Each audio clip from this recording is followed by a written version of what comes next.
Sometimes life strips away everything you thought you needed, leaving you with nothing but the courage to keep going. Claire Brooks knew that feeling all too well as she stood in her empty apartment, holding an eviction notice with her 8-year-old twin boys sleeping in the next room.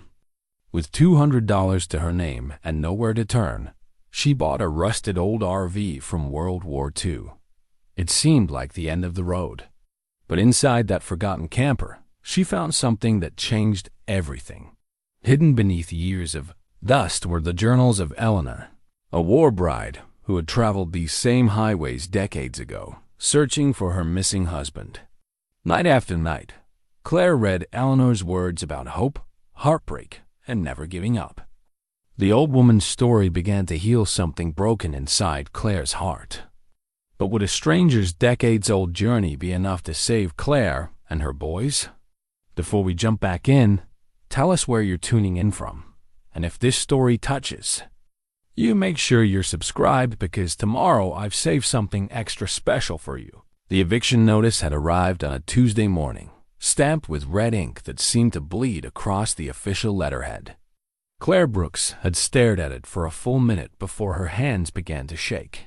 Not from fear exactly, but from the way of finally having no more options left to consider. At 52, she had survived a bitter divorce, the loss of her accounting position at Morrison & Associates after 15 years, and months of watching her savings drain away like water through a broken dam. But this felt different. Final. Jack and Eli were still asleep in the bedroom they shared, their twin beds pushed close together the way they'd arranged them since they were toddlers. Even at 8 years old, they seemed to understand that staying close meant staying safe. Claire folded the notice carefully and tucked it into her purse, right next to the employment rejection letters that had become as familiar as grocery receipts. The apartment had never been much a mere two-bedroom walk-up in a neighborhood that real estate agents politely called transitional. But it had been theirs for 3 years, the longest the boys had lived anywhere since the divorce. Jack had measured his height against a kitchen doorframe every few months, marking his growth with a pencil stub he kept on the windowsill. Eli had named the creaky floorboard in the hallway Herman, and always stepped over it so he wouldn't hurt Herman's feelings. These were the details that mattered, the small anchors that made a place feel like home rather than just shelter. Claire made coffee in the machine that had been a wedding gift 12 years ago, one of the few things David hadn't wanted in the settlement. She stood by the window, watching the morning light creep across the fire escape where she'd sometimes sit in the evenings, trying to figure out how to make $37 stretch until the next unemployment check. The coffee tasted bitter, but she drank it anyway. Waste had become a luxury she couldn't afford. "Mom?" Jack's voice carried that careful tone he'd developed over the past few months, the voice of a child who had learned to read his mother's moods like weather patterns. He stood in the hallway wearing Superman pajamas that were getting too small, his dark hair sticking up in ways that reminded Claire achingly of his father. "Good morning, sweetheart." She forced brightness into her voice. "Want some cereal? Is Eli still sleeping? You know your brother. He'd sleep until noon if we let him." Claire ruffled Jack's hair and pulled down a box of generic cornflakes. The name-brand cereals had disappeared from their shopping list months ago, along with cable television and the weekly pizza nights that used to mark the end of each school week. Jack climbed onto the kitchen stool and accepted his bowl without complaint. He'd stopped asking for the cereals with prizes inside, stopped mentioning the things his classmates had that he didn't. The adjustment had been gradual, but heartbreaking watching her boys learn to want less because wanting hurt too much when nothing came. "Mom, Mrs. Patterson from downstairs asked me yesterday if we were moving soon." Claire's spoon paused halfway to her mouth. "What did you tell her?" "I said I didn't know." But she had that look. Jack's observation was uncomfortably accurate. Mrs. Patterson did indeed have a look, the sympathetic but distant expression people wore when they wanted to care. but not get too involved. Eli appeared in the doorway, dragging his stuffed elephant by one ear. He was the quieter twin, more likely to watch and absorb than to ask direct questions. But his eyes held the same careful awareness as his brother's. "Are we in trouble again?" he asked, climbing onto the second stool. "Where?" "Not in trouble, baby." Claire poured cereal into his bowl and added the last of the milk. "But we might need to make some changes soon." The truth was, she had exactly $237 in her checking account, a gas tank that was 3/4 empty, and rental applications pending at 3 places that would probably all require first month's rent, last month's rent, and a security deposit she couldn't possibly manage.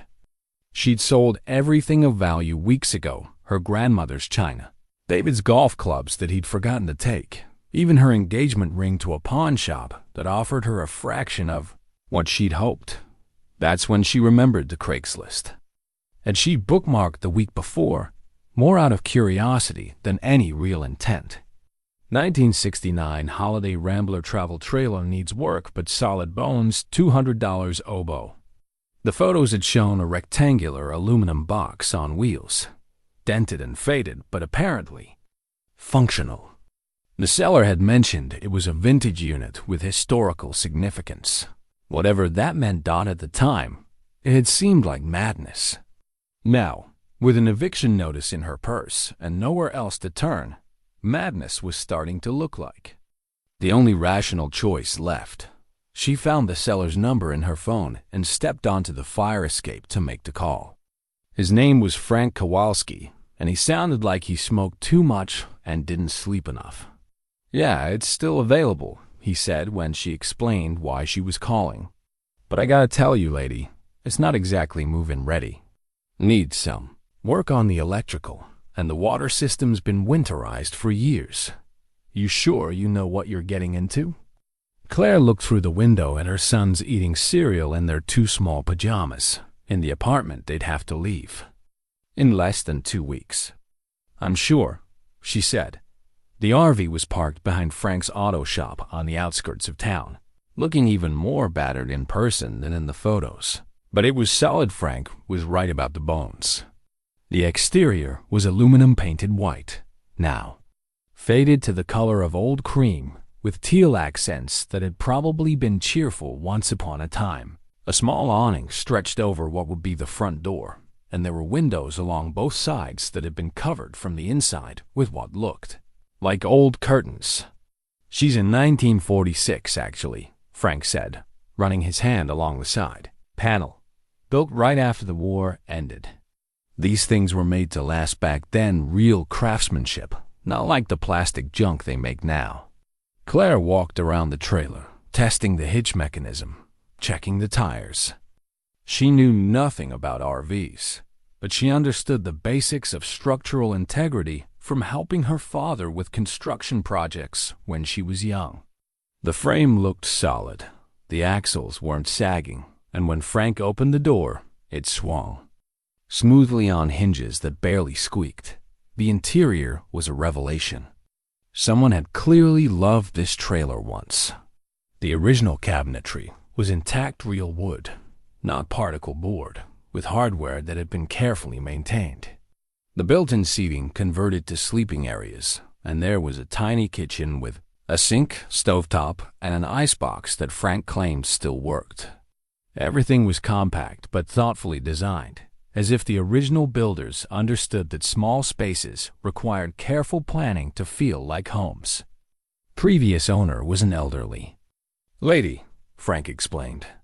Bought it from her estate last month.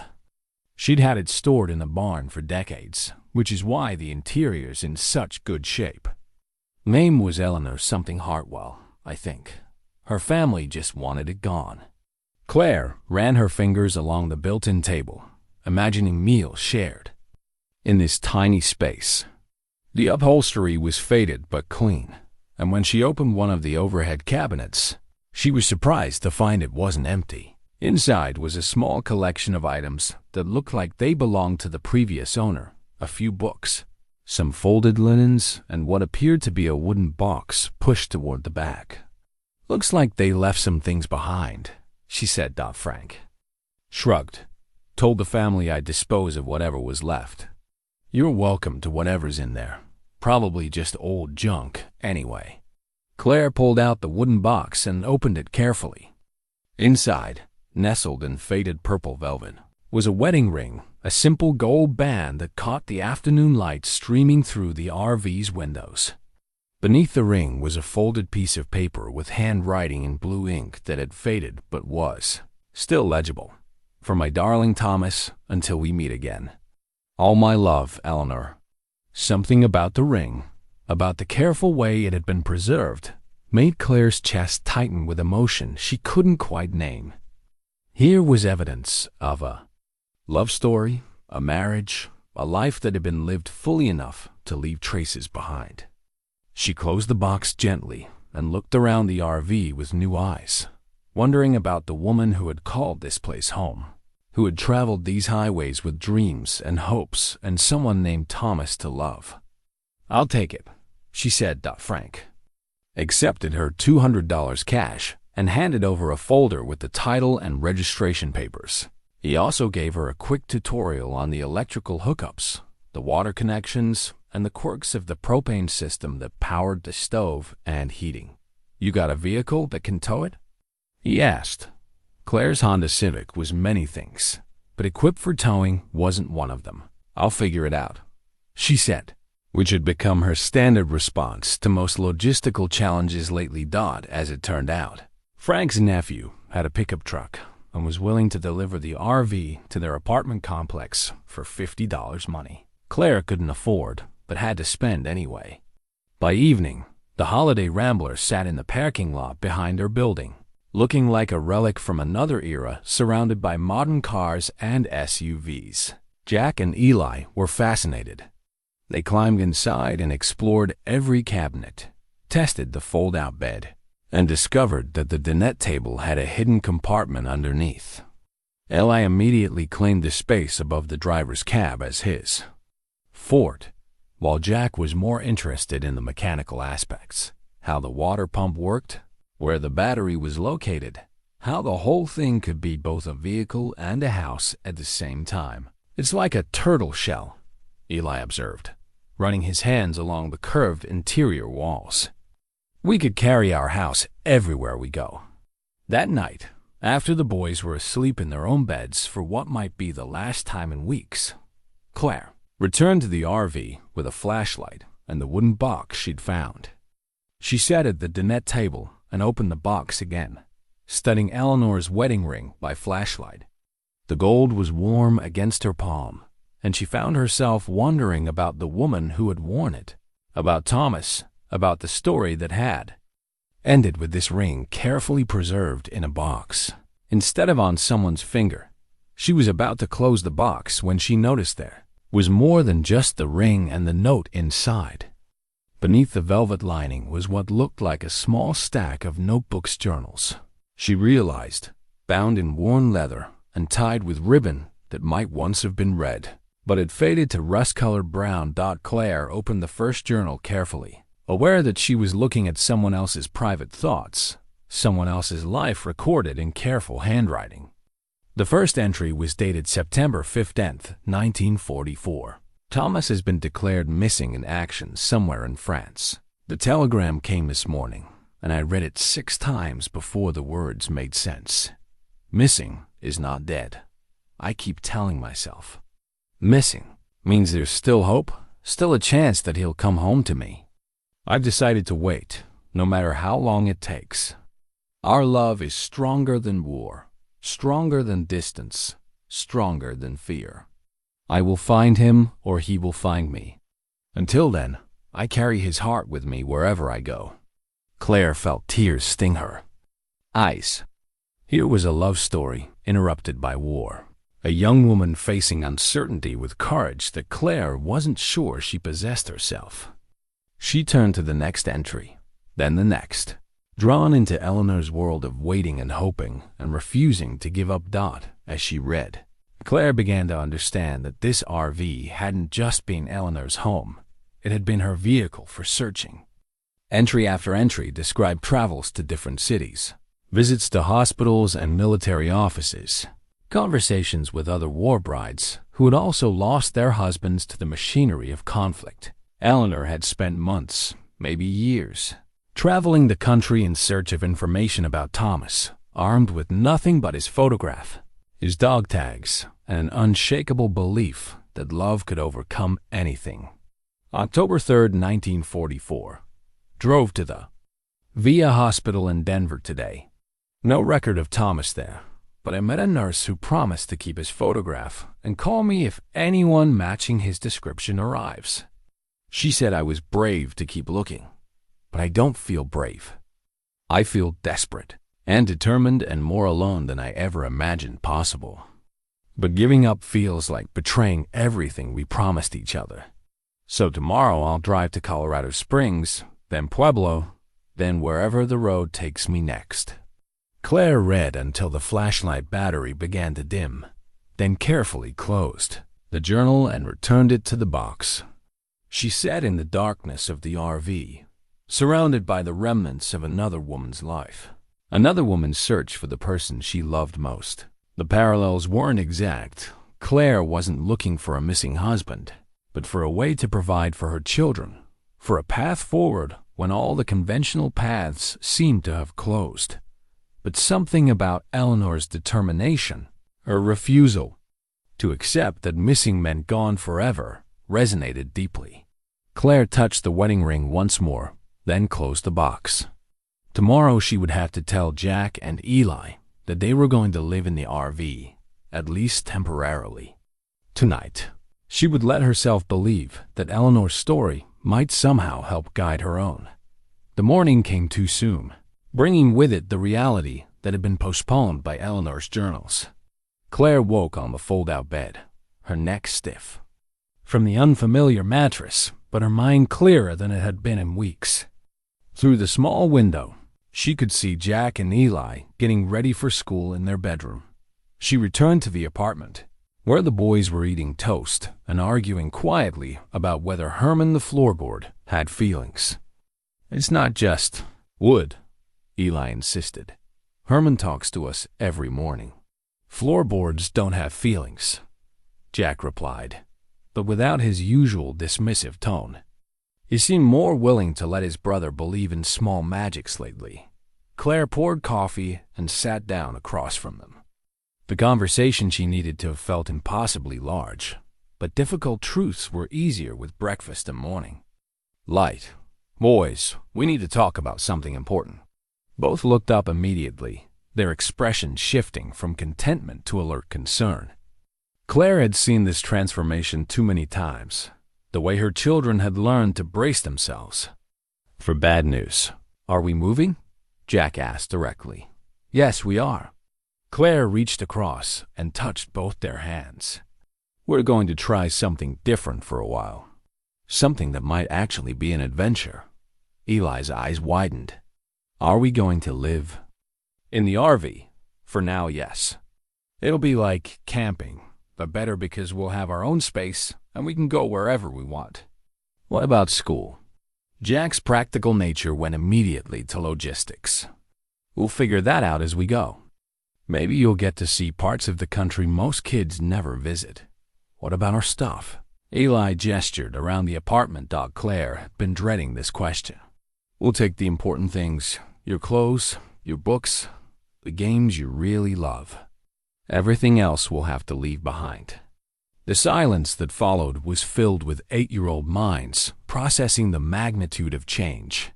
Claire watched them exchange a look that seemed to contain an entire conversation. "Will we come back?"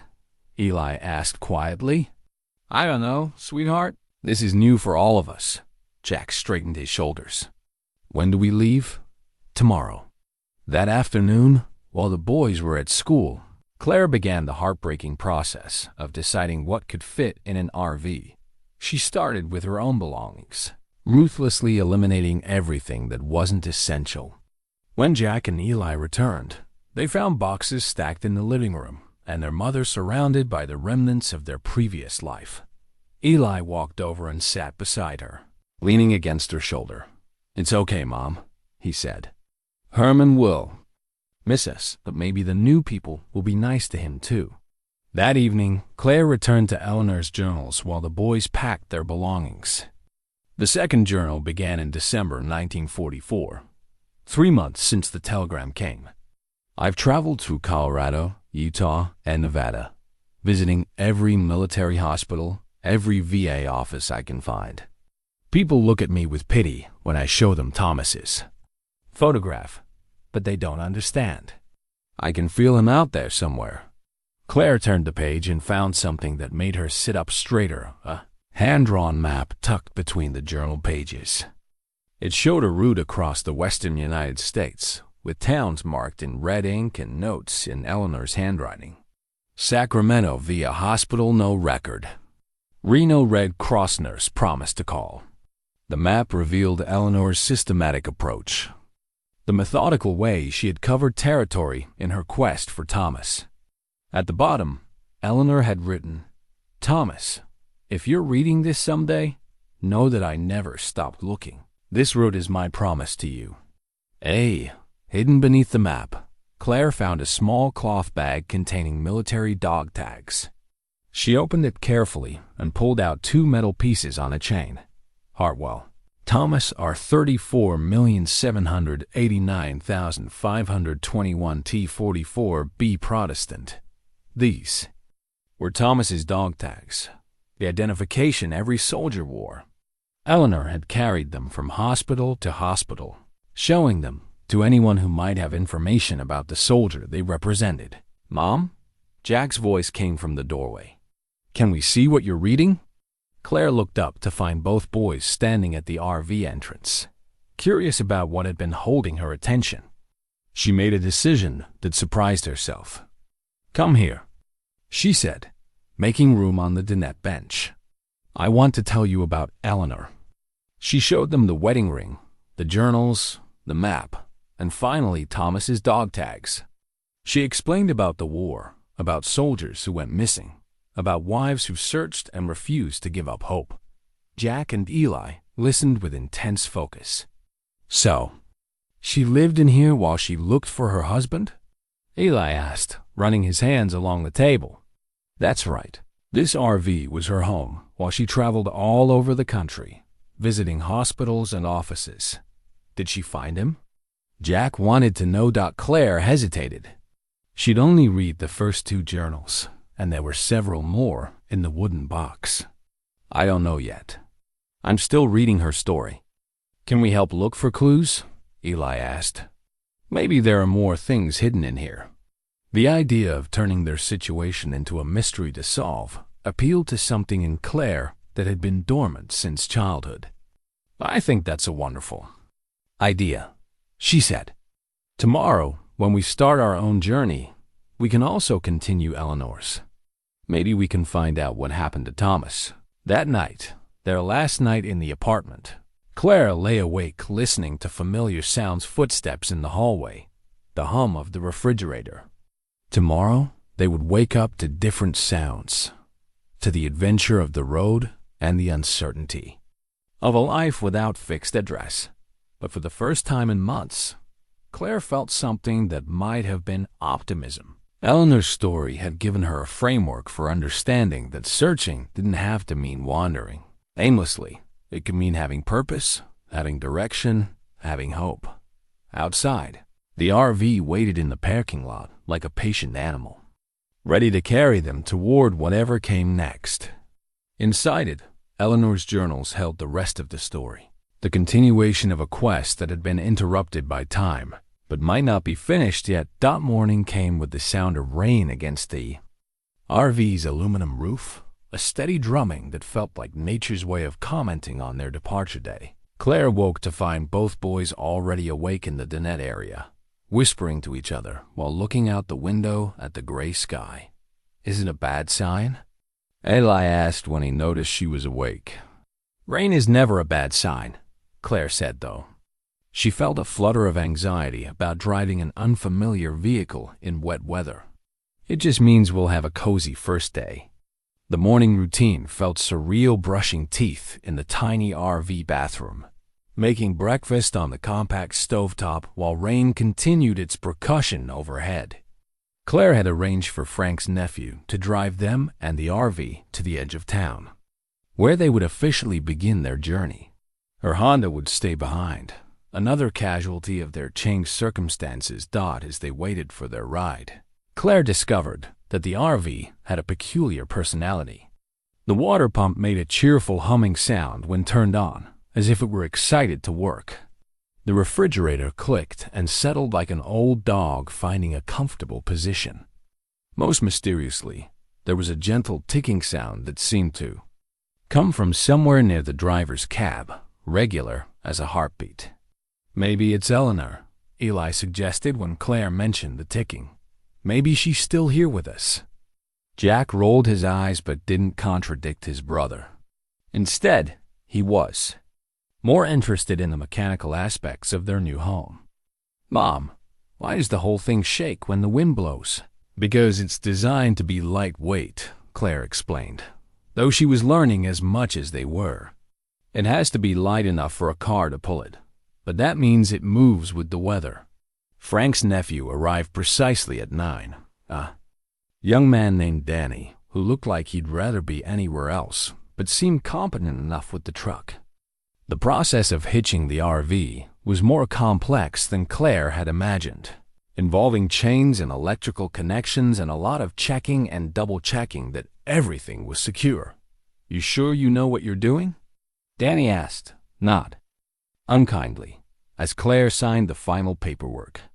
"These old rigs can be tricky to handle."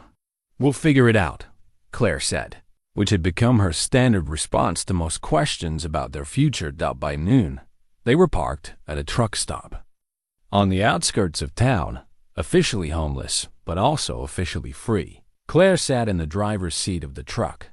Danny had reluctantly agreed to rent to her for the first month, studying Eleanor's hand-drawn map while the boys explored every cabinet and compartment in the RV. For the third time, the first destination on Eleanor's route was a town called Cedar Falls, about 200 miles west. According to her journal, she had stopped there in January 1945 to visit a military hospital that had since been converted to a veterans' home. Claire traced the route with her finger, noting that Eleanor had taken mostly back roads, avoiding the larger highways that were still under construction in the 1940s. "Find anything new?" she called to the boys. "There's a secret compartment under the bed," Jack announced. "But it's empty. And all the books are about travel," Eli added, like someone was planning a really long trip. Claire climbed back into the RV to investigate their discoveries. The secret compartment was indeed empty, just a small space that could have held valuables or important documents. The books were a mix of travel guides from the 1940s and atlases with routes marked in pencil more, evidence of Eleanor's methodical approach to her search. But it was Eli's discovery that made Claire's breath catch. Hidden behind one of the travel guides was a small, framed photograph, a wedding picture, showing a young woman in a simple white dress standing beside a man in military uniform. The woman was clearly Eleanor, her face radiant with happiness. The man, Thomas, looked exactly like the mental image Claire had formed from reading Eleanor's journals. Kind eyes, a gentle smile, the bearing of someone who understood responsibility. "They look happy," Eli observed, studying the photograph over Claire's shoulder. "Very happy," Claire agreed. She turned the frame over and found an inscription in Eleanor's handwriting. "Our wedding day, September 12th, 1943. The beginning of forever." E.N.T. The date gave Claire pause. If they were married in September 1943 and Thomas went missing in action in September 1944, Eleanor and Thomas had been married for exactly 1 year when the telegram arrived. 1 year of marriage followed by years of searching. The mathematics of love and loss felt overwhelming. "Mom?" Jack's voice carried a note of concern. "The truck is making a weird noise." Claire looked up to see steam rising from under the hood of their rented truck. Her heart sank as she realized that their first day of freedom was about to become their first crisis. She climbed out to investigate and found coolant pooling on the ground beneath the engine. "Stay in the RV," she told the boys, trying to keep worry out of her voice. "I need to figure this out." The truck stop mechanic was a weathered man named Pete, who looked like he'd seen every possible mechanical failure. He took one look under the hood and shook his head. Radiators cracked. "Danny should have caught this before he rented it to you. How long to fix it?" "If I can get the parts, maybe 3 days, more likely a week." Claire felt the familiar weight of circumstances beyond her control. They had exactly enough money for gas and basic supplies for the next month, with no buffer for unexpected repairs. What would it cost? Pete quoted a number that represented nearly half their remaining resources. Claire closed her eyes and tried to think through their options, none of which seemed viable. "Tell you what," Pete said, apparently reading the despair on her face. "I've got a cousin who runs a garage in Cedar Falls. If you can limp the truck that far, and I mean barely limping, no highway speeds, he could probably do the work for half what I'd charge here." Cedar Falls, Eleanor's first stop. Claire looked at the photograph still clutched in her hand, at Thomas and Eleanor's wedding day smiles, and felt something that might have been guidance or might have been coincidence. How far is it? Maybe 40 miles. You'd have to take the old state road, stop every few miles to let the engine cool down. Risky, but possible if you're careful. Claire made a decision that surprised her with its clarity. "We'll try it." The journey to Cedar Falls took 4 hours and required 6 stops to let the overheating engine cool down. But each stop gave them a chance to explore Eleanor's journals further, and Claire began to see patterns in the entries that she hadn't noticed before. Eleanor wasn't just searching randomly. She was following a systematic grid, documenting not just the places she visited, but the people she met, the kindnesses she received, and the small discoveries that kept her hope alive. January 15th, 1945. Stopped in Cedar Falls today. The hospital staff was very kind, though they had no record of Thomas. Met a nurse named Betty who lost her own husband at Normandy. She understood why I couldn't stop looking. Gave me a list of 3 other hospitals to try. Sometimes the kindness of strangers is the only thing that keeps you moving forward. When they finally limped into Cedar Falls as the sun was setting, Claire felt like they were following in Eleanor's footsteps not just geographically, but emotionally. The town looked like it had barely changed since the 1940s tree-lined streets. Modest houses with wide porches, the kind of place where neighbors knew each other's names and troubles. Pete's cousin, Ray, turned out to be as helpful as advertised. And even better, he was fascinated by their story. A 1946 holiday rambler, he mused, walking around their RV with professional appreciation. These things were built like tanks. "You planning to travel in it?" "We're following a route," Claire explained, showing him Eleanor's map. The previous owner left some journals and were trying to finish a journey she started. Ray studied the map with interest.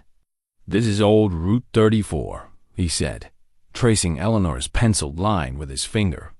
"Most folks take the interstate now, but the old road's still there. Prettier, too, if you're not in a hurry." That night, parked behind Ree's garage while he worked on their truck, Claire read more of Eleanor's journals by the light of the RV's small lamp.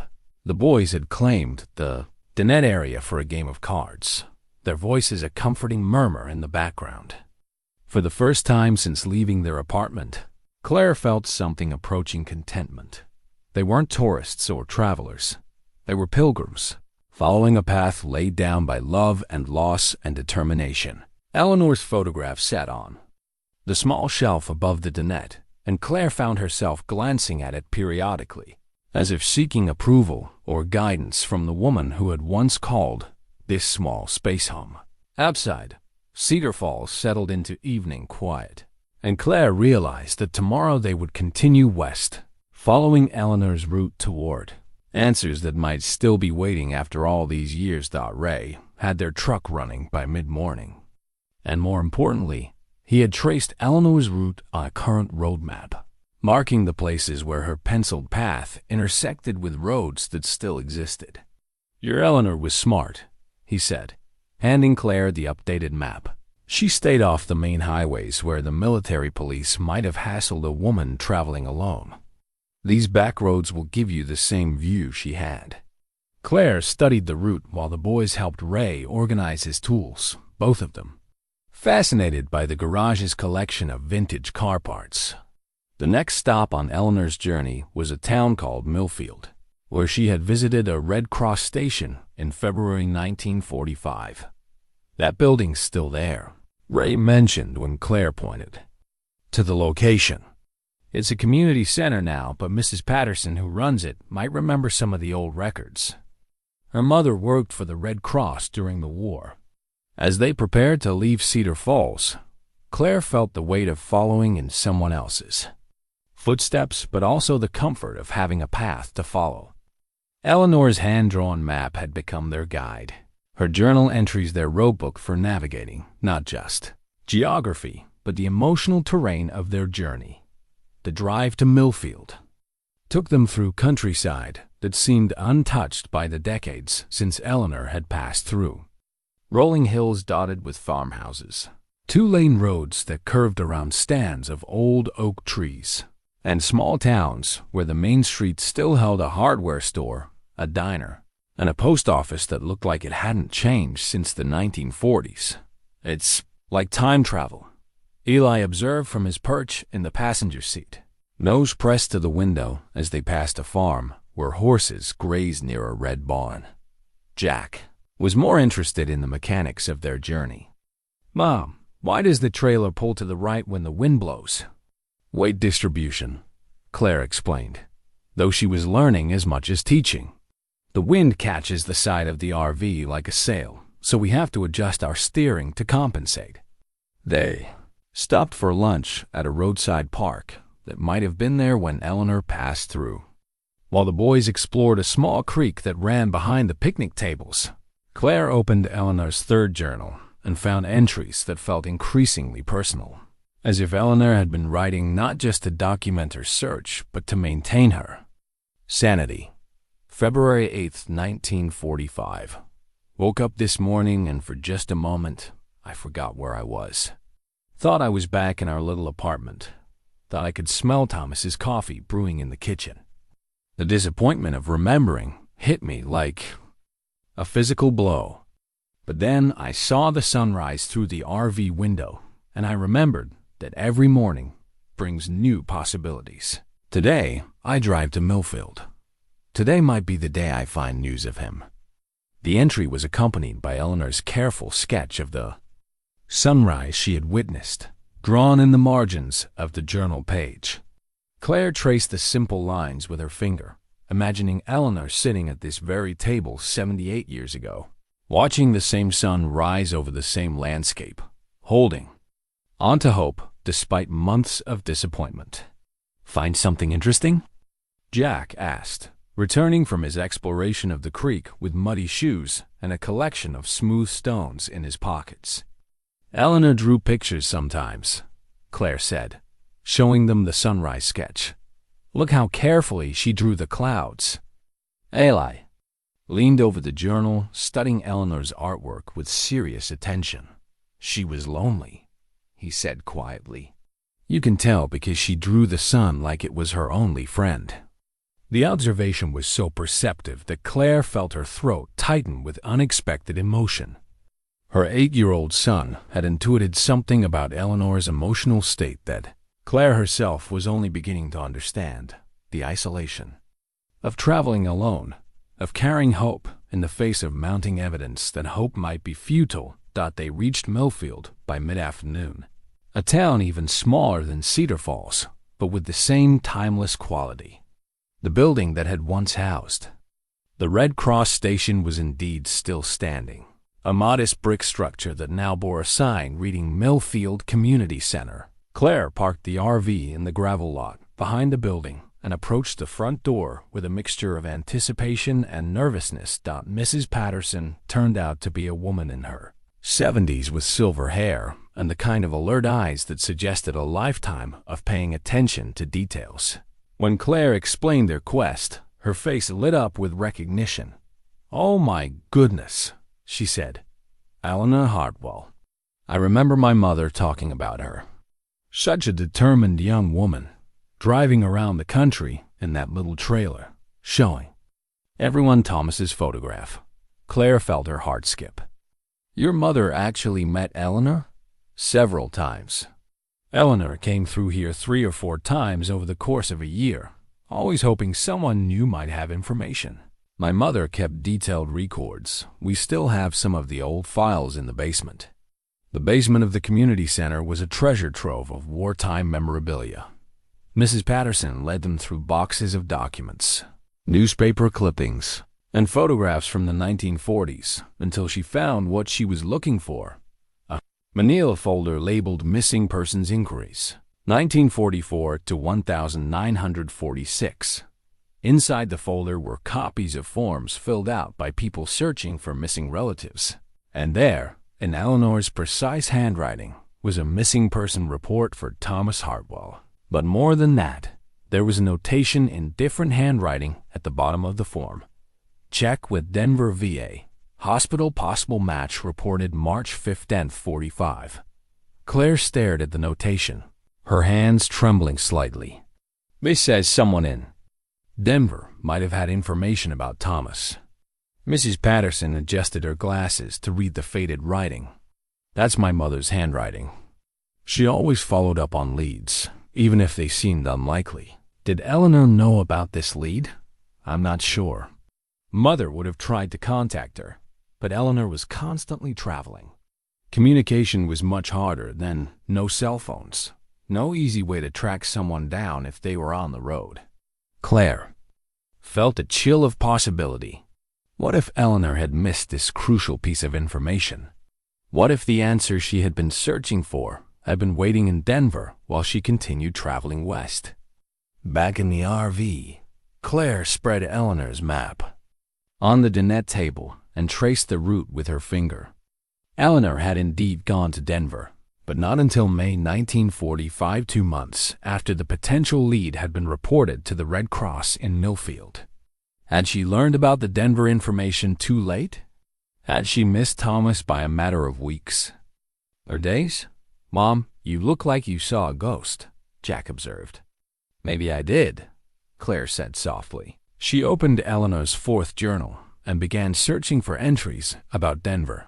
While the boys occupied themselves with organizing the collection of small items they had been gathering along their journey, Jack's stones from the creek, Eli's pressed flowers picked from the roadside park, and a few postcards from the places they had visited, the Denver entries in Eleanor's journal were longer and more detailed than the earlier ones, filled with hope and disappointment in equal measure. May 12, 1945. Finally made it to Denver. The VA hospital is enormous, hundreds of patients, dozens of staff members. I've shown Thomas's photograph to every nurse, every doctor, every orderly who would take the time to look. Several people thought he looked familiar, but no one could be certain. There's a patient in the psychiatric ward who matches Thomas's general description, but he can't remember his own name, let alone mine. The doctors say shell shock can erase memories completely. Could this be my Thomas, so close that I could touch him, but so lost that he doesn't know who I am? Claire read the entry aloud to the boys, who listened with the rapt attention they brought to the most exciting adventure stories. But this wasn't fiction. This was real life, real love, real loss playing out across decades and geography. "Do you think it was him?" Eli asked. "The patient who couldn't remember?" "I don't know yet," Claire said, "but I think we need to find out." That evening, parked in a campground outside Millfield, Claire made a decision that surprised her with its clarity. They would continue following Eleanor's route, but they would also conduct their own investigation. Tomorrow, they would head toward Denver, retracing Eleanor's steps and searching for records that might still exist, clues that might still be found. The boys were asleep in their converted dinette bed when Claire opened the wooden box again and studied Thomas's dog tags by lamplight. The metal pieces felt heavier somehow, weighted with the possibility that they might finally learn the truth about what had happened to the man who had warned them. Outside their small windows, the Colorado countryside stretched toward the mountains, toward Denver, toward whatever answers might be waiting in the archives of a hospital that had seen thousands of broken soldiers in the aftermath of a war that had ended nearly 8 decades ago. Eleanor's photograph sat on the shelf above the dinette, and in the soft lamplight, her wedding day smile seemed to carry both hope and sadness, as if she knew that love sometimes required more courage than anyone should have to possess. The road to Denver took them through dramatic landscape, rolling plains giving way to foothills, then the Rocky Mountains rising against the western sky. Claire found herself checking Eleanor's journals constantly, comparing their route with Eleanor's 1945 journey. May 10th, 1945. The mountains take your breath away. Thomas would have loved this view. He always said he wanted to see the Rockies someday. Now I'm seeing them for both of us, carrying his eyes as well as my own. Jack had appointed himself navigator, studying road maps intently. Mom, Eleanor took Highway 36 into Denver, but that road doesn't exist anymore. We'll have to take Interstate 25. Eli had been unusually quiet since leaving Millfield, staring out the window. When Claire asked if he was feeling okay, he said, "I keep thinking about Eleanor driving this same road all by herself. Wasn't she scared?" "I think she was terrified," Claire said honestly. "But sometimes when you love someone enough, being scared doesn't matter as much as doing what needs to be done." They stopped for lunch in a small mountain town where the altitude made them dizzy. While the boys explored a creek, Claire opened Eleanor's correspondence file, a manila folder filled with carbon copies of letters to military officials and hospital administrators. The letters revealed Eleanor's bureaucratic frustration. Request after request for information, form after form, office after office referring her elsewhere. But buried among the official correspondence was something more personal, a bundle of letters tied with faded blue ribbon. These were letters between Eleanor and other war brides who had also lost husbands. One letter caught Claire's attention, from a woman named Dorothy in San Francisco, dated March 20th, 1945. "Dear Eleanor, I heard you're still searching for Thomas. My cousin works at the WWII hospital, and she mentioned they have several unidentified patients in the psychiatric ward. Men who came back from the war, but can't remember who they are. It might be worth a visit when you get to Denver. With love and hope, Dorothy." Claire's heart raced. This was how Eleanor had learned about the Denver lead through the informal network of women who understood what it meant to search for missing pieces of their hearts. That afternoon, as they descended toward Denver, Claire felt the weight of approaching answers. The VA hospital was still there, still serving veterans, still maintaining records that might hold the key to Thomas's fate. Finding the hospital was easier than expected. Jack proved adept at reading highway signs. But once they arrived at the sprawling medical complex, the magnitude of their task became overwhelming. The hospital covered several city blocks with multiple buildings. Claire parked the RV and sat studying the imposing brick buildings. Somewhere in those buildings, Eleanor had walked the hallways with Thomas's photograph, hoping someone would recognize the man she loved. They approached the main administration building as a family. The receptionist listened to their story with growing interest. "Medical records from the 1940s? She repeated. "Most of those files have been transferred to the National Archives, but we might have some administrative records still on site. You'd need to speak with our medical records department, but they're only open weekdays. It was Thursday afternoon. They would have to wait until Monday. Is there anyone else who might remember that time period? Claire asked. There's Dr. Martinez in the psychiatric unit. He's been here for 40 years, and his predecessor left behind extensive notes about the shell shock cases from the 1940s. Dr. Martinez was a soft-spoken man in his 70s who listened with careful attention. When Claire showed him Eleanor's journals and Thomas's dog tags, his expression shifted to genuine engagement. Shell shock, what we now call PTSD, was poorly understood then, he explained. Many soldiers came back with severe memory loss, complete personality changes. The treatment was primitive, mostly rest and time. He led them through corridors that might have looked exactly the same when Eleanor walked them. We have case files from that era, admission logs, transfer documents, some treatment notes. If this Thomas was ever a patient here, there might be a record. Would you be willing to check? Claire asked. Dr. Martinez studied Thomas's dog tags. I'll search our archived files over the weekend. Come back Monday morning. That evening, parked outside Denver with city lights twinkling in the distance, Claire read more of Eleanor's Denver entries while the boys played cards. May 16, 1945. Visited the psychiatric ward again today. So many broken men here, so many souls lost to war. I look into their faces and search for some trace of my Thomas, but how can you recognize someone who no longer recognizes himself? Doctors try to be kind, but I can see the pity in their eyes. They think I'm chasing ghosts. Maybe I am. But what's the alternative? Claire closed the journal and looked at the wedding photograph.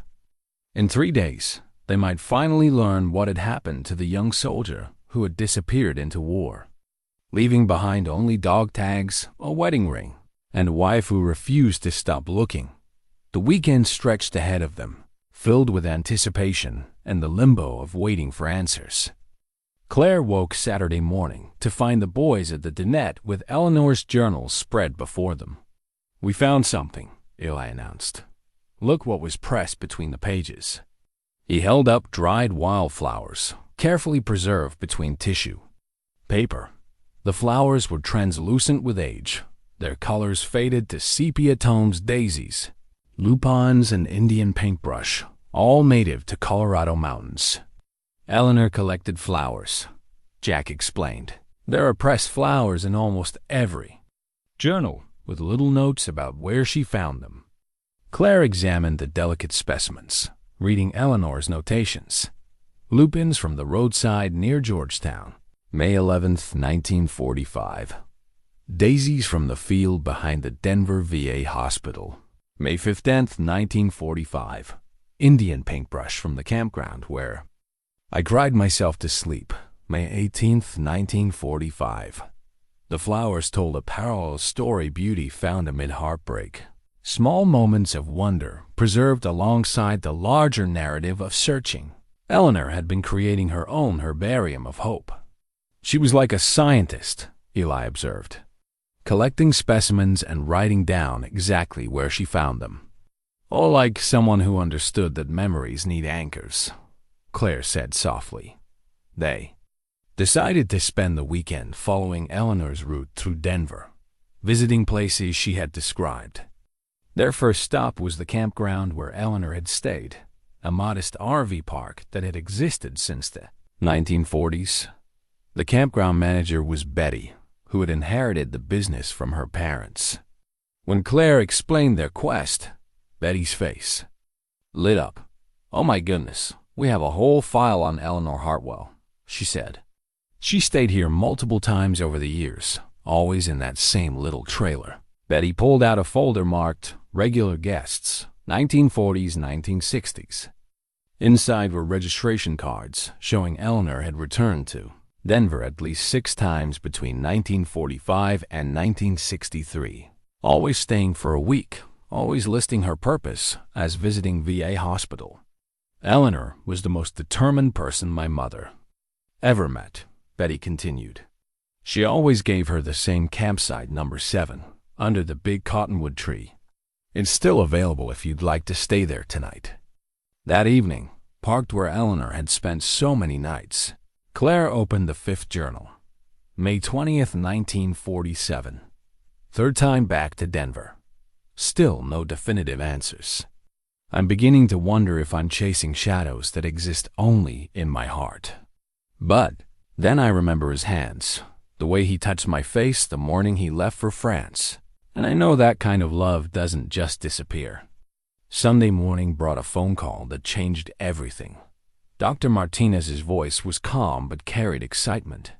"I found something," he said. "Can you come to the hospital this morning? I think this is important enough to warrant breaking weekend protocol." Dr. Martinez met them in the lobby, carrying a thick folder. He led them to a conference room and opened it carefully. "I found 3 separate records for patients who could potentially be Thomas Hartwell," he began. "One admitted in February 1945, one in April 1945, and one in June 1945. All 3 were unidentified soldiers with severe amnesia." Claire's heart stopped. 3 possibilities? The February patient was transferred to California. The April patient died of pneumonia. But the June patient was found wandering near Colorado Springs with no identification, no memory. The only clue was a dog tag chain around his neck, but the tags themselves were missing. Claire gasped. Missing dog tags? The patient had a tan, line consistent with wearing dog tags for years, but they weren't with him. The staff theorized he had lost them or given them to someone important before his memory loss. Dr. Martinez opened another file. This patient was eventually identified in October 1945 as Robert Patterson from Iowa, not Thomas Hartwell. Claire felt crushing disappointment, but Dr. Martinez wasn't finished. However, there's something unusual in the transfer records. In September 1945, a young woman came asking about unidentified patients. She had dog tags belonging to Thomas Hartwell and wanted to know if anyone matching his description was being treated here. Eleanor, the visitor log shows Mrs. E. Hartwell. On September 15, 1945, she was shown all 3 patients, but couldn't definitively identify any as her husband. She left her contact information and asked to be notified if any new patients arrived. Did they ever contact her? Claire stared at the documents. Eleanor had been here in September 1945, had seen the patients who might have been Thomas, but couldn't identify him with certainty. Then she left just weeks before learning none of the patients were actually Thomas. So, she was here. She was so close to having answers, but the timing was wrong. It appears so. But there's one more thing. Dr. Martinez pulled out a small envelope. This was found in the October 1945 file, apparently never sent. It's addressed to Mrs. Eleanor Hartwell. Claire took the envelope with shaking hands. Inside was a form letter informing Eleanor that the hospital had no patients matching Thomas's description, but thanking her for her patience. At the bottom, someone had handwritten, "Mrs. Hartwell, your devotion to your husband is inspiring to all of us here. I hope you find the answers you're looking for. Dr. Richardson, Chief of Psychiatry." Claire felt tears sting her eyes. This letter represented a moment of human kindness in Eleanor's long search. Can we keep this? I think Eleanor would want you to have it, Dr. Martinez said gently. That afternoon, back at Campsite 7, Claire placed the unsent letter in the wooden box with Eleanor's other treasures. The pressed wildflowers seemed to glow in the afternoon sunlight, and Claire understood something new about Eleanor's journey. It hadn't just been about finding Thomas. It had been about refusing to let love be diminished by loss, about insisting that devotion could survive even impossible circumstances. Where do we go next? I asked, studying Eleanor's map. Claire traced the route with her finger. After Denver, Eleanor had traveled to Utah, then Nevada, then California, following rumors and leads and the stubborn conviction that Thomas was still out there somewhere. "We follow Eleanor," Claire said. "We see where her journey took her, and maybe we find out how her story really ended." They left Denver on Monday morning with Eleanor's route mapped out ahead of them: Utah, Nevada, California, following the trail of a woman who refused to accept that love could simply vanish. Claire felt a mixture of sadness and determination. As they pulled away from Campsite 7, the drive toward Utah took them through spectacular country, red rock formations that rose like ancient cathedrals. Jack and Eli pressed their faces to the windows, while Claire thought about Eleanor making the same journey alone. In 1945, they reached Salt Lake City by afternoon and found the address Eleanor had listed, a Red Cross station converted into a community center. The director was apologetic about the lack of records from the 1940s, but brought them boxes of historical memorabilia to search. In the third box, Claire found something that made her gasp: a guest book from 1945. There, in Eleanor's handwriting, was an entry dated June 12, 1945. Eleanor Hartwell, searching for information about missing husband Thomas R. Hartwell. 34,789,521. Any information gratefully received. Below Eleanor's entry, someone had written, "Spoke with Mrs. Hartwell for over an hour. Provided contact information for military hospital in Reno, Nevada. Mary Catherine Sullivan, volunteer coordinator." Through the Historical Society, they contacted Mary Catherine Sullivan's daughter, Patricia Morrison, who agreed to meet them with her mother's papers that might contain references to Eleanor. Patricia brought a manila folder filled with her mother's correspondence. Mother kept detailed records of everyone she tried to help, she explained. One letter, dated June 15, 1945, was addressed to a military hospital in Reno. "Dear Dr. Thompson, I am writing on behalf of Mrs. Eleanor Hartwell, who is searching for her missing husband. Mrs. Hartwell's dedication to finding him is truly remarkable." Dr. Thompson's reply included a crucial postscript. "We do have one patient who matches the general description: a young soldier found near Carson City with severe head trauma and complete memory loss. He has no identification, but he does have what appears to be a tan line from dog tags." Claire flipped through Eleanor's journals to the Reno entries. Eleanor had indeed met with Dr. Thompson, June 22, 1945. Spent the day at the military hospital in Reno. One young man in particular caught my attention. Something about the way he held his hands reminded me of Thomas. I sat with this patient for hours, talking about our life together, hoping something might spark recognition. June 25, 1945. Breakthrough. The patient spoke today just a single word, but it was Eleanor. "I'm certain this is Thomas. I'm certain I found him."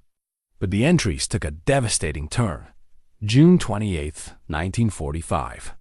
The worst day of my life. The patient called me Margaret and asked about children we don't have. His name is David Brennan, and he has a wife named Margaret in Oregon. I have spent 4 days falling in love all over again with a stranger. Claire felt Eleanor's emotional devastation.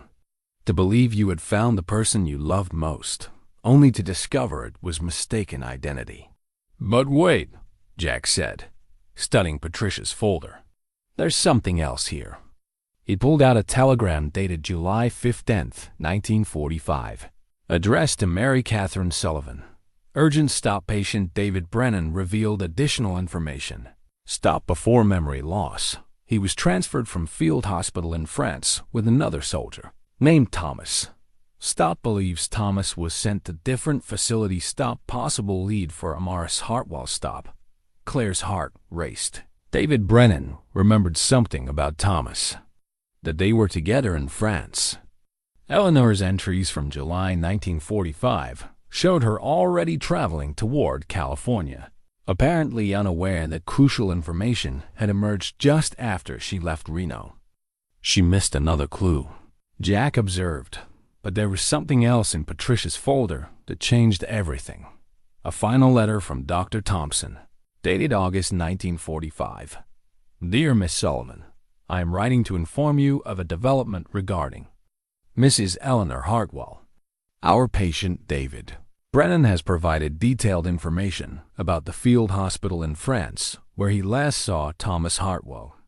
According to Mr. Brennan, Thomas was transferred to a civilian facility in France run by Catholic nuns, where soldiers with severe psychiatric cases were treated in isolation.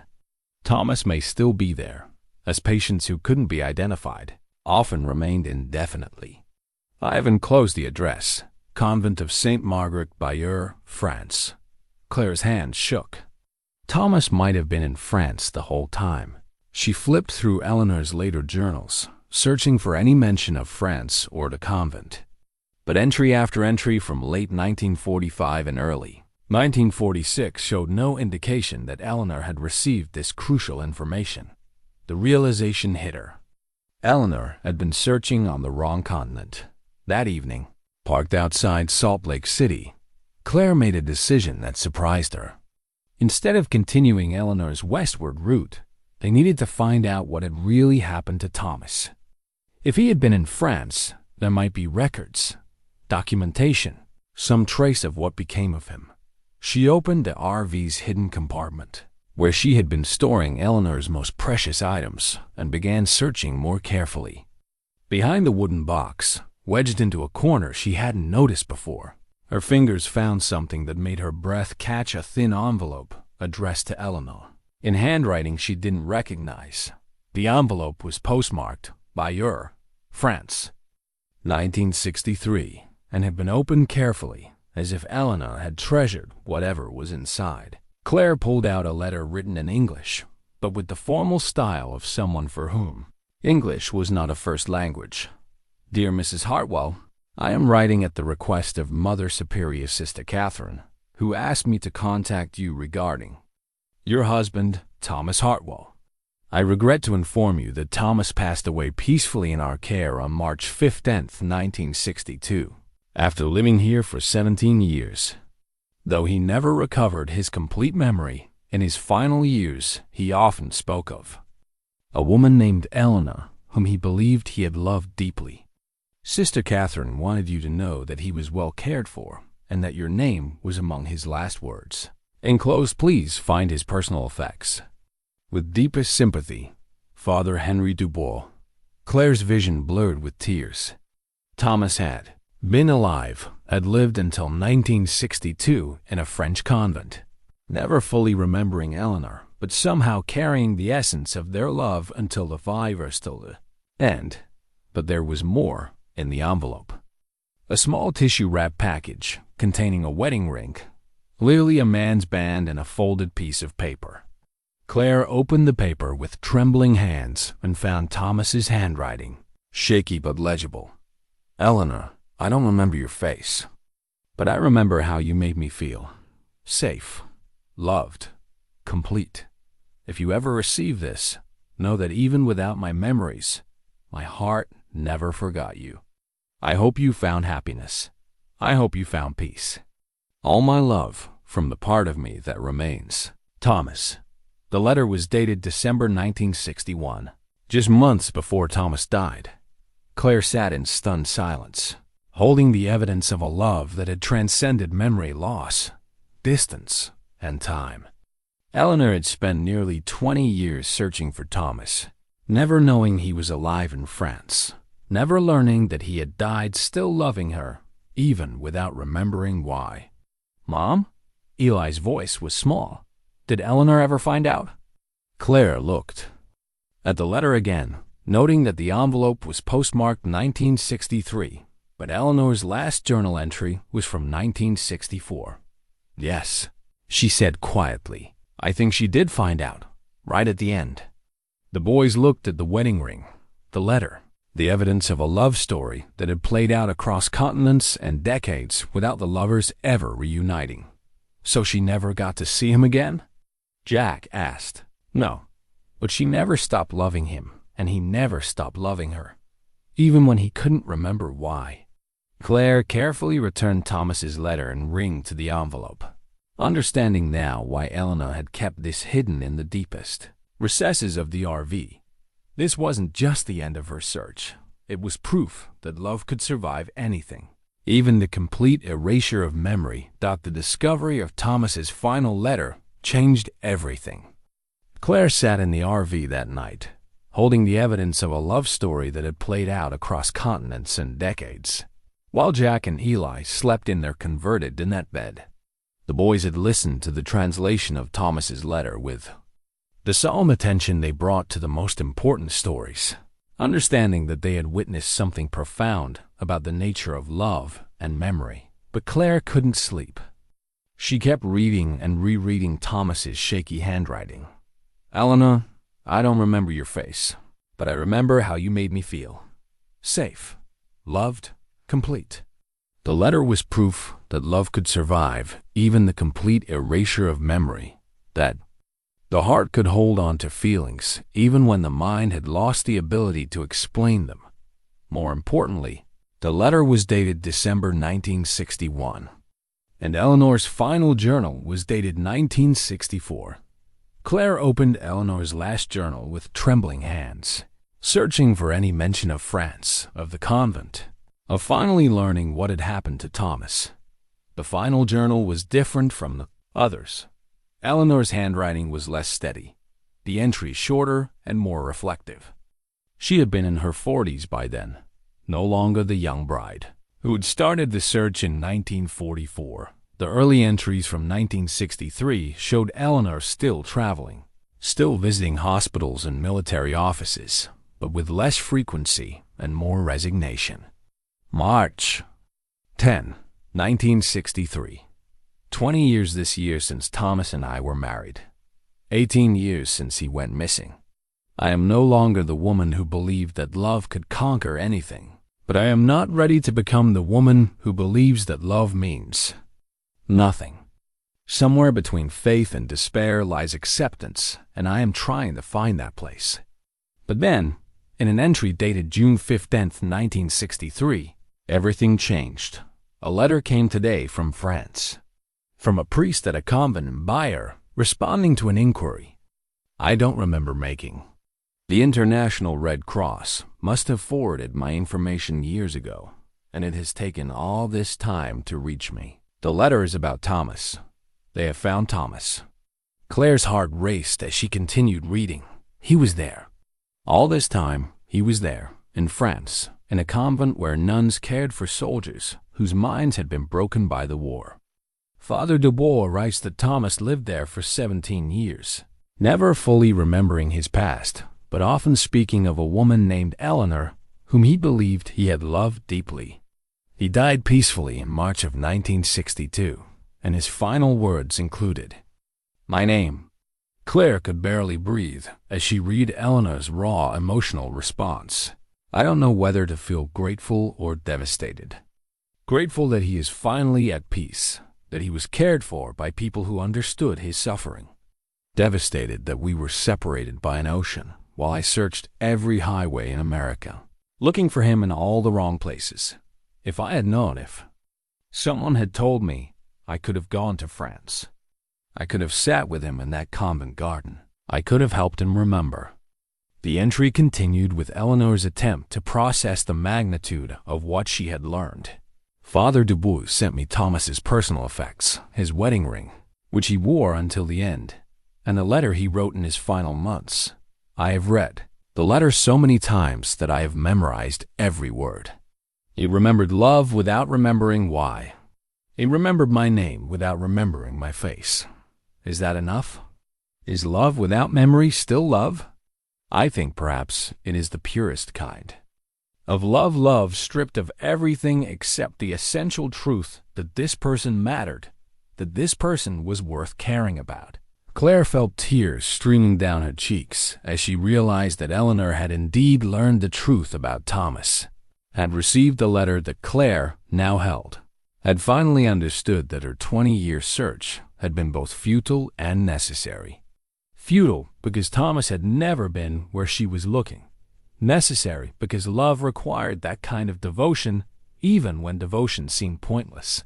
But there was more in Eleanor's final journal. An entry dated July 4th, 1963, that revealed Eleanor's decision about what to do with this devastating knowledge. I have decided to go to France.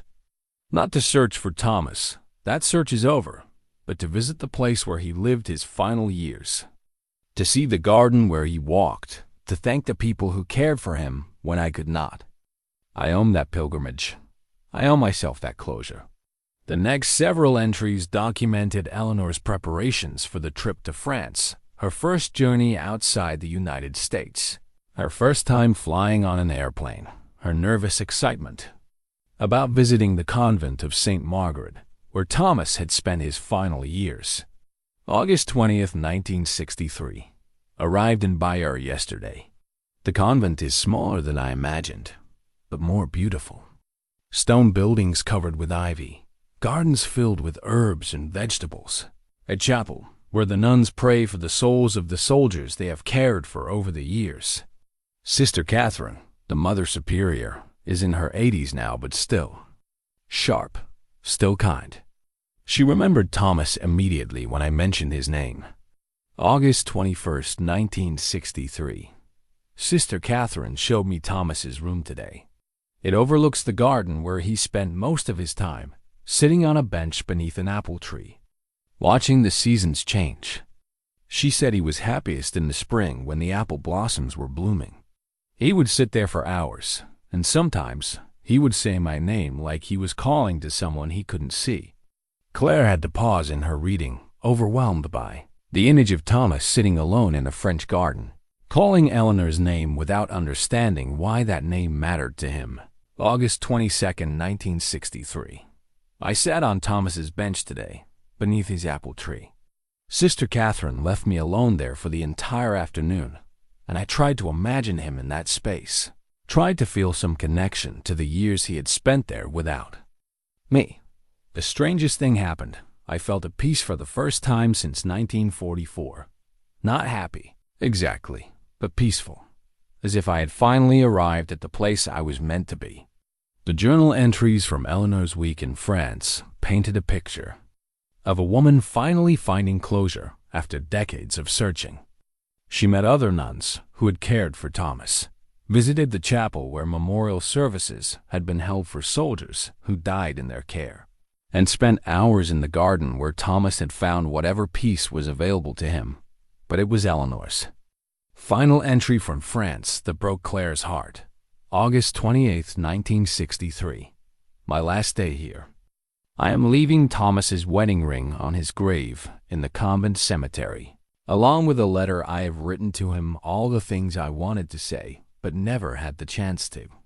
Sister Catherine says I can visit whenever I want, that I will always be welcome here, but I don't think I will come back. This feels like an ending, not a beginning. For 20 years, I have been a woman searching for her missing husband.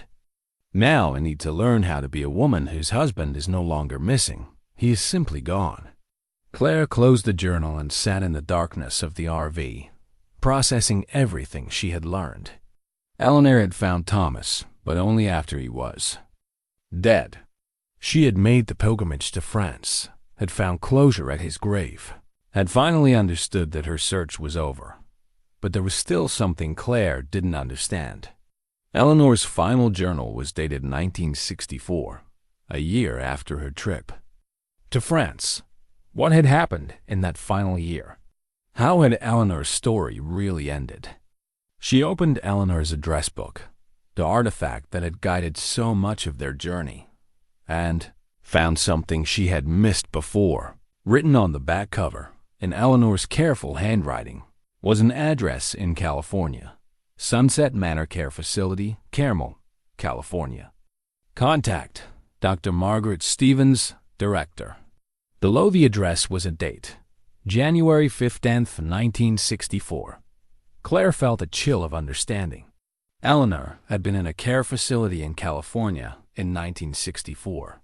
She had become ill, perhaps, or unable to care for herself. But why California? Why so far from everything else in her life?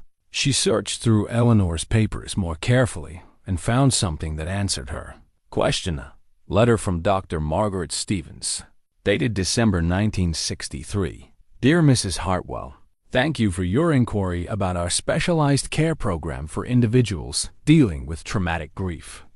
Based on your description of your situation, I believe our facility could provide the support you need as you transition from your years of searching to this new phase of your life. We have several residents who have faced similar challenges: the loss of a spouse under traumatic circumstances, the difficulty of rebuilding an identity after years of living in hope. Please let me know if you would like to visit our facility. Claire realized that Eleanor had recognized that she needed help processing the end of her search, the closure she had found in France, the challenge of learning how to live without, the quest that had defined her for 2 decades. She had voluntarily entered a care facility in California, seeking professional support for the emotional transition from searching to grieving to healing. But there was one more piece of the puzzle. In the very back of Eleanor's address book, Claire found a list of names and phone numbers under the heading Emergency Contacts. Most of the names meant nothing to her, but one entry made her gasp. David Brennan, Oregon, 503-5557-829. Patient from Reno Hospital who helped identify Thomas's location in France. Eleanor had stayed in contact with David Brennan, the man she had briefly mistaken for Thomas in the Reno Hospital in 1945. The man whose recovered memories had ultimately led to the discovery of Thomas's location in France. Claire realized that David Brennan might still be alive, might have information about Eleanor's final years that wasn't recorded in the journals. She made a decision that surprised her with its clarity. Tomorrow, they would drive to California, to Carmel, to find out what had happened to Eleanor in 1964, and she would try to contact David Brennan to see if he could fill in the missing pieces of Eleanor's story. But first, she needed to prepare Jack and Eli for what they might discover. The boys had become invested in Eleanor and Thomas's story, had treated their quest like an adventure, but they were about to learn that some stories didn't have happy endings. They just had meaningful ones. Claire looked at Thomas's letter 1 more time, at his declaration that he had remembered love without remembering why, and understood that this was perhaps the most important lesson Eleanor's story had to teach. That love didn't require perfect memory or ideal circumstances, or even the presence of the beloved. Love required only the willingness to keep loving, even when loving seemed pointless, even when the object of love was lost forever. Tomorrow, they would complete Eleanor's journey by visiting the place where it had ended.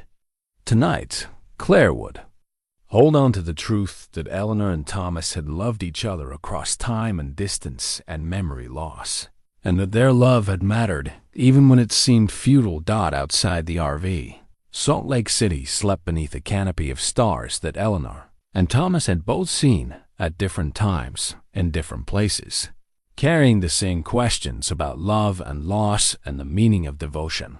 Their story was almost complete, but Claire sensed that the most important discoveries still lay ahead in California, at the end of a journey that had begun in desperation, but was ending in understanding. The drive from Salt Lake City to Carmel, California, took them through Nevada's vast expanses of sagebrush and distant mountains.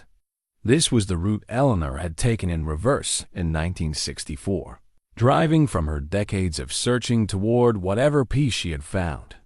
Jack and Eli had been unusually quiet since learning about Thomas's death and Eleanor's pilgrimage to France. The boys seemed to understand they were approaching something important, something that would complete Eleanor's story and their own transformation. Are we going to be sad when we find out how Eleanor's story ends? Eli asked as they crossed into California. Maybe, Claire said honestly. But I think we're also going to understand something important about love and courage. They reached Carmel by late afternoon, driving through the picturesque coastal town with its ocean views and salt air. This was where Eleanor had chosen to spend her final months. Sunset Manor Care Facility was no longer standing. In its place was a modern assisted living complex with no memory of the 1960s patients. But the receptionist directed them to the Carmel Historical Society, which maintained records of former local institutions. The Historical Society was housed in a restored Victorian mansion. The volunteer on duty was a retired librarian named Mrs. Chen, who became excited when Claire explained their quest. "Eleanor Hartwell," she repeated, consulting a card catalog. "That name is familiar. Let me check our collection of materials from Sunset Manor." Mrs. Chun returned with a file folder and the expression of someone who had discovered something unexpected. "Eleanor wasn't the typical patient at Sunset Manor," she said, opening the folder. "She was admitted voluntarily in January 1964 for trauma counseling, but she also became something of a local celebrity." Claire's heart raced. A celebrity? She started a support group for residents who had lost spouses under traumatic circumstances, war widows mostly. Eleanor used her own story to help other women process grief and find ways to move forward. Mrs. Chun pulled out a newspaper clipping from June 1964. The headline read, "Local Woman Helps Others Find Peace After Loss." Below was a photograph of Eleanor, older now, gray-haired, but her eyes still bright with determination. The article described Eleanor's work. "Mrs. Eleanor Hartwell has turned her personal tragedy into a source of healing for others." After spending 20 years searching for her missing husband, Mrs. Hartwell recently learned that he had died in a French convent in 1962. Rather than allowing this news to devastate her, she has used her experience to help other women process their losses. The article quoted Eleanor directly. "I learned that searching for someone you love is never wasted time, even when the search doesn't end the way you hoped. The search itself changes you, makes you stronger, teaches you that love is bigger than loss." But it was the final paragraph that made Claire's breath catch. Mrs. Hartwell plans to donate her extensive collection of letters, journals, and memorabilia to the Carmel Historical Society, hoping that future researchers might help other families find missing relatives. Mrs. Chun watched Claire's reaction carefully. "That collection is still here. But there's something else, something that might interest you particularly." She pulled out a small envelope. This was found with Eleanor's donation, with instructions that it should only be opened if someone came looking for information about her search. Someone who was, as she put it, continuing the journey. Claire took the envelope with trembling hands. Inside was a single sheet covered with Eleanor's handwriting. "To whoever finds this, if you are reading this letter, it means you have followed my journey, understood my search, and cared enough about love to seek out its conclusion.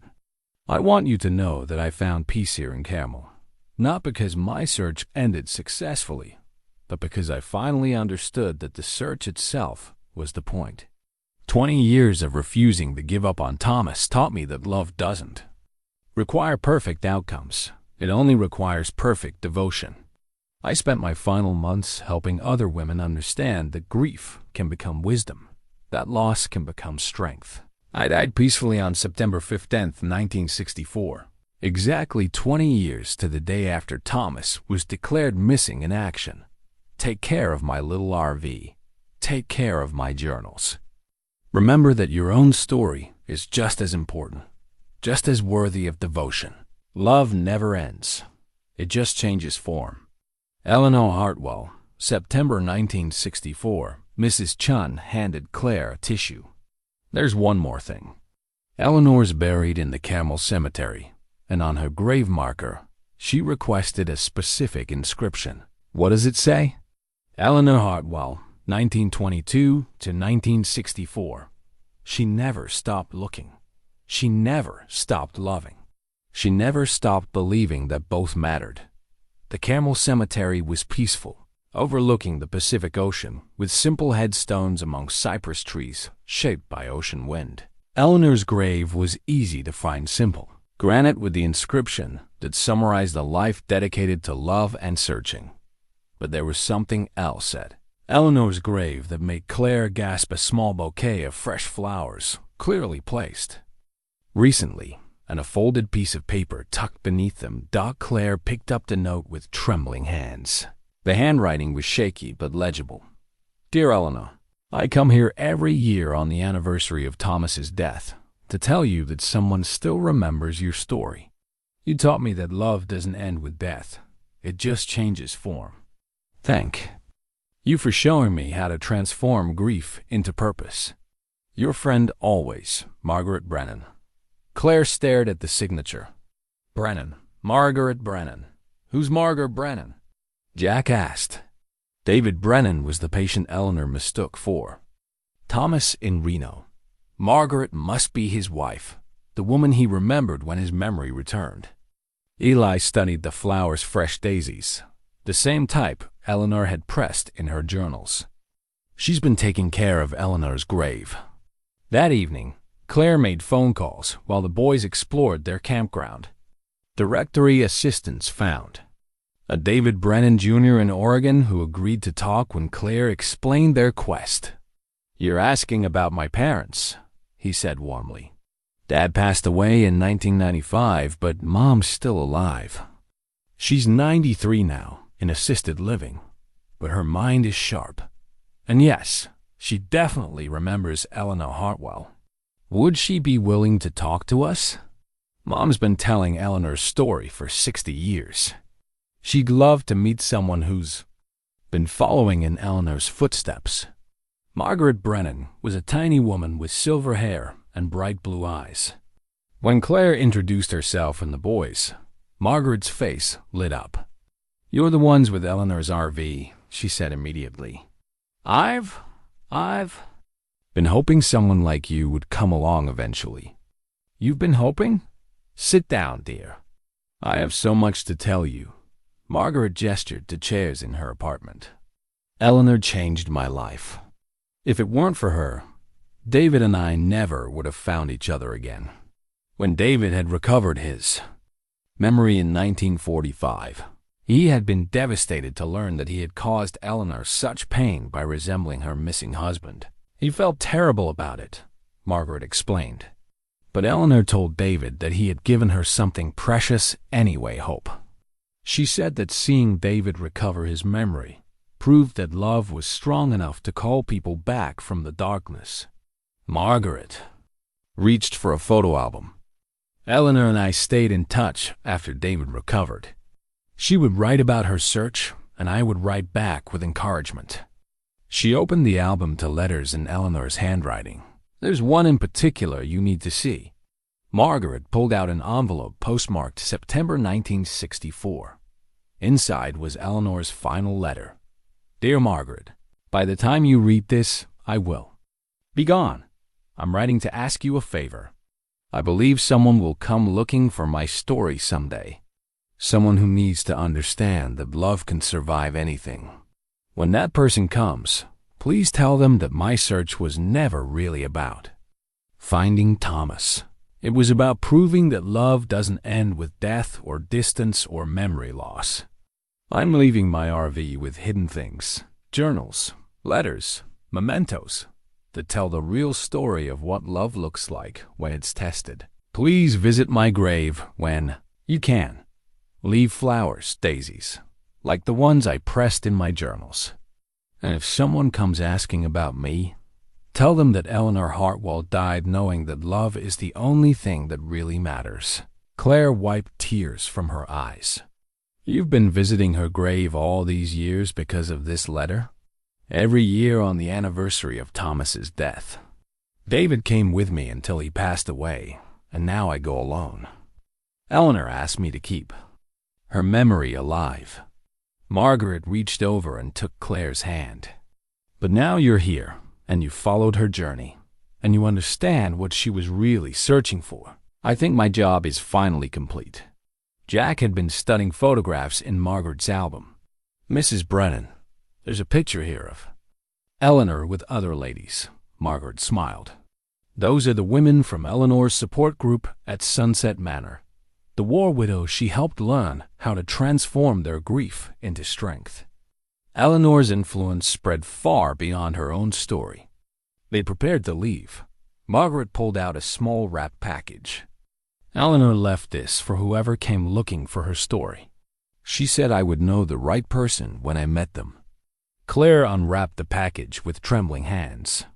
Inside was Eleanor's final journal entry, written on a single sheet of paper, and dated September 14th, 1964.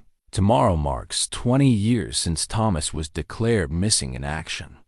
Tomorrow I will join him, wherever love goes when the people who carry it can no longer stay. To whoever finds this, remember that every love story matters, even the ones that don't end with reunions, especially those ones. Love is not diminished. By loss, it is purified by it. Thank you for caring enough to follow my journey to its end. Now go live your own love story with the same courage, the same devotion, the same refusal to give up that got you this far. Eleanor. 6 months later, Claire sat at the dinette table of Eleanor's RV, their RV, now watching Jack and Eli get ready for school in the backyard of the small house they rented in Cedar Falls, Colorado. The RV had been converted into a permanent backyard home, a place where they could remember their journey while building their new life.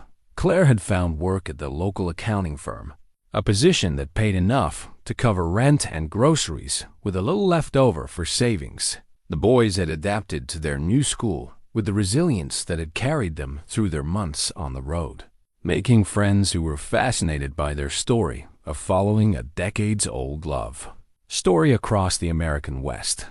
But it was the evenings that mattered most.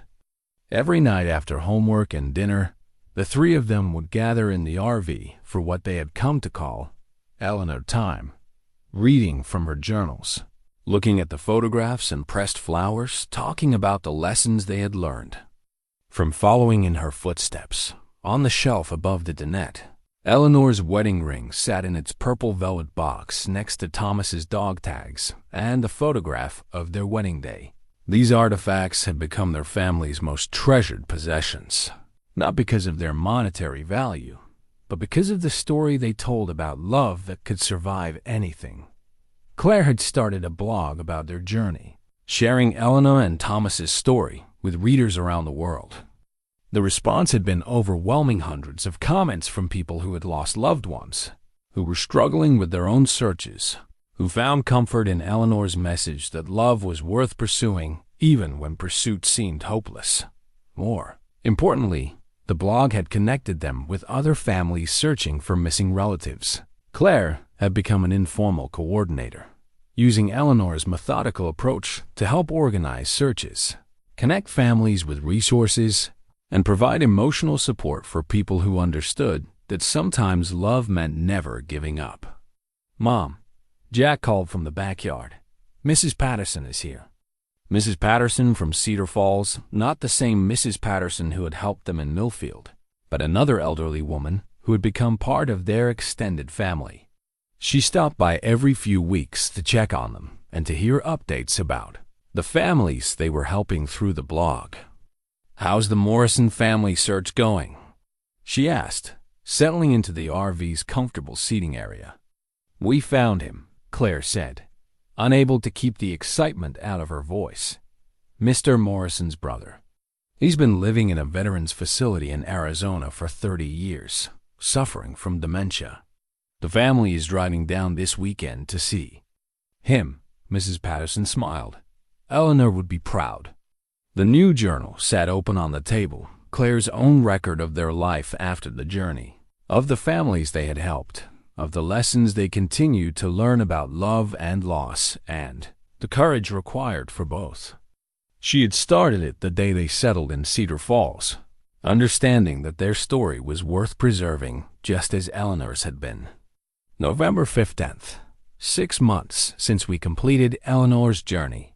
Today I helped a woman in Michigan connect with resources to search for her father, who went missing during Hurricane Katrina. The methods Eleanor developed in the 1940s: systematic record-keeping, networking with other searchers, refusing to give up still work. love creates its own technology. The boys had also started keeping journals, documenting their own transformation. From displaced children to confident young people who understood that home wasn't a place, but a feeling of belonging that could be created anywhere. Jack's entries focused on the mechanical aspects of their journey, how the RV worked, how to navigate with maps, how to solve problems when far from help. Eli's journals were more emotional, filled with observations about the people they had met and the lessons they had learned about kindness and persistence. December 20th. We helped Mrs. Chun from the Historical Society organize Eleanor's papers for a permanent exhibit. Seeing her journals and letters displayed in glass cases felt strange, but also right. Other people need to know that love stories, like Eleanor and Thomas's, matter, even when they don't have happy endings. Claire's favorite entry was from a month ago, when they had received a letter from a woman in France. January 8th. Got a letter today from Sister Marie Claire at the convent of St. Margaret in Bayeux. She's the archivist there now, and she found records of Thomas's time at the convent. She's sending copies of everything, medical records, letters he wrote but couldn't send because he didn't remember addresses, even some artwork he created during his therapy. After all these years, Thomas is still finding ways to communicate with people who love him. The package from France had arrived a week before, and Claire had spent hours reading through Thomas's fragmentary writings, confused but heartbreaking. Attempts to make sense of memories that felt familiar but remained frustratingly incomplete. In one letter, dated 1958, he had written, "I dream of a woman with kind eyes who calls my name. I wish I could remember why that makes me feel safe." But it was Thomas's artwork that had moved Claire to tear simple pencil sketches of landscapes that looked remarkably like the American West, as if some part of him had retained visual memories of places he had never actually seen but that Eleanor had described in the letters she never got to send. "Spring is coming," Eli announced, bursting into the RV with grass stains on his knees and a handful of early wildflowers. "Look, Mom, daisies like Eleanor's." Claire helped him press the flowers between tissue paper, adding them to their own collection of botanical memories. The practice had become a family tradition, preserving small moments of beauty as anchors for larger memories, just as Eleanor had done during her years of searching. That evening, as they sat around the dinette reading and writing in their journals, Claire felt the deep contentment that came from understanding that their displacement had led not to loss but to purpose. They had followed Eleanor's journey and found not just her story but their own strength, their own capacity for love and persistence and hope. Jack looked up from his homework. "Mom, do you think Eleanor knew we would find her?"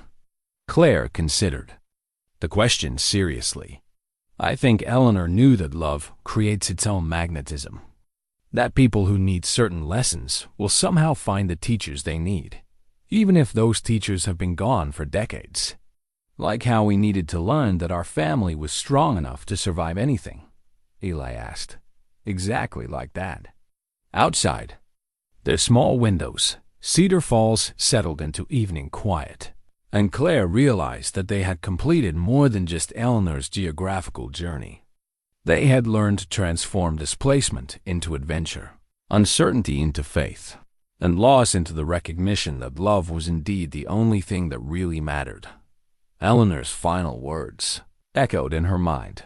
"Now go live your own love story, with the same courage, the same devotion, the same refusal to give up that got you this far." They were doing exactly that, one day at a time, one family helped at a time, one moment of connection at a time.